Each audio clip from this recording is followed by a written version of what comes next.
안녕, 난 라쿤맨. 너구리가 아니니 유사품에 주의하자. 설마 아직도 선풍기 틀고 자면 죽는다고 믿는 흑우 없제? 최근까지도 누가 나한테 감성이 메말랐네, 역시 T종특 이러더라. 게다가 주변에서 하루 종일 컴퓨터 앞에서 일하니까 전자파 스티커를 붙이라네. 도대체 왜 이러는 걸까? 오늘의 라쿤맨은 최악의 유사과학 탑 10을 빠르게 알아볼게.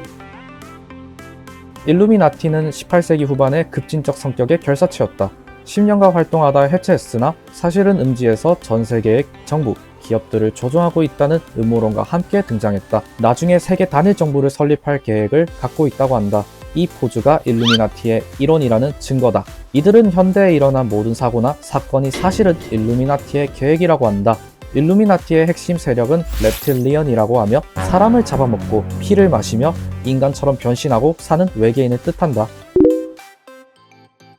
아마 다들 동물농장에서 한 번씩 본 적은 있지.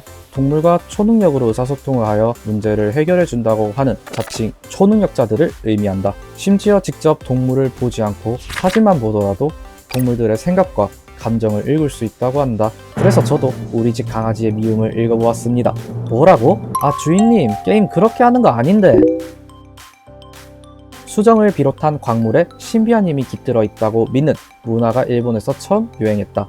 그런데 여기서 사용되는 돌들은 대부분 다이아몬드처럼 딱 봐도 잘 팔리는 게 아니라 애매하게 가치가 없는 것들이 대부분이다. 이러한 종류의 돌들을 갖고 다니면 사람에게 특별한 힘을 가져다 준다고 한다. 유사시에 무기로 사용할 수 있다는 게 특별하긴 하다.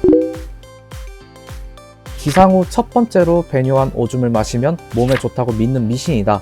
이걸 피부에 발라서 마사지를 하기도 하고 심지어 아이스로 즐기거나 믹스로 먹기도 한단다. 처음에는 불쾌해서 힘들 수 있지만 건강이 좋아지면 향이나 맛도 좋아지기 시작해서 먹기 수월해진다고 한다. 말이 필요 없다.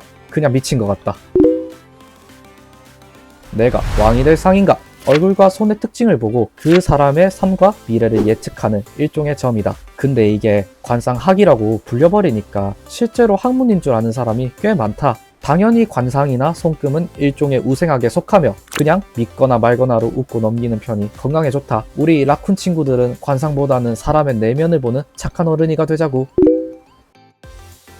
MBTI를 개발한 사람이 심리학자가 아니라는 사실은 이미 유명하다. 카를 융의 심리 유형론을 토대로 하고 있다고 하지만 비전문가가 만든 지표이기에 현대 심리학과는 전혀 무관하다. 애초에 MBTI가 융의 심리학을 근거로 했다기에도 상당히 거리가 있다. 그래서 거의 제2의 혈액형 성격론 취급을 받고 있는데도 심지어 채용 면접에서 특정 MBTI는 아예 안 받는 것도 있다. 역시 MBTI는 재미로만 보자. 지구공동설은 속이 빈 지구 내부에 지구와 똑같은 세계가 존재한다고 주장한다. UFO도 여기서 만들어지며 말도 안 되는 과학력을 지니고 있고 심지어 나치당의 비밀기지도 여기에 있다고 한다. 아까 일루미나티 얘기할 때 나왔던 렙틸리언들이 여기서 살고 있다고 한다. 유사과학 유니버스에 가슴이 웅장해진다. 로또 1등 당첨 번호를 알려준다는 광고 문자를 받아본 적이 있을 것이다. 이게 사실이라면 이걸 보내는 사람은 왜 로또 1등에 당첨되지 않는 걸까? 이와 관련해 소비자 상담센터에 접수된 것만 해도 2,000건이 넘는다. 당첨 안 되면 환불이라는 달콤한 문구에 현혹되지 말자. 회사의 이름이 바뀌면서 우린 그런 거 모른다고 잡아댈 가능성이 높아진다. 역사적으로 인류는 우월한 유전자가 정해져 있다. 이것을 사회적으로 개입하여 유전 형질을 개량하고 우수한 인구만을 남겨야 한다. 이것이 바로 그 유명한 우생학이다. 이 이론을 근거로 근친 상간이 유행했던 역사도 있었다. 하지만 우열의 기준이 모호하고 인권 침해의 요소가 있기에 현재에 와서는 완벽한 차별의 이론으로 치부되고 있다.